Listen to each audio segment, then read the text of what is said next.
Muling pinatunayan ni Kim Chiu at Paolo Avellino na sila ang ultimate kilig tandem para sa maraming fans. Kamakailan lang, ang Kim Pao Love Team ay bumendera sa isang mall event sa Mall of Asia sa Pasay City.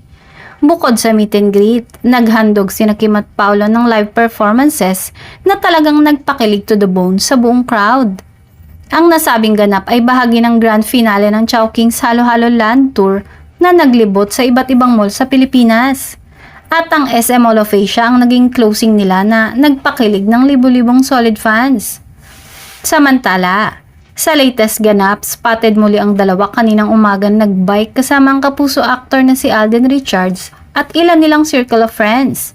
Matapos ang jogging ay bumisita sila sa food business ng kanilang kaibigan. Bukod sa sweetness ng dalawa ay kapansin-pansin ang backpack na dala-dala ng aktor kung saan nandun din ang gamit umano ni Kim Chiu na mas kinakiligan ng mga fans. Mas napapadalas na nga daw ang bonding ng dalawa na nakikita sa publiko. Ibig kayang sabihin nito ay anytime ay aamin na ang dalawa sa tunay na lagay ng kanilang relasyon.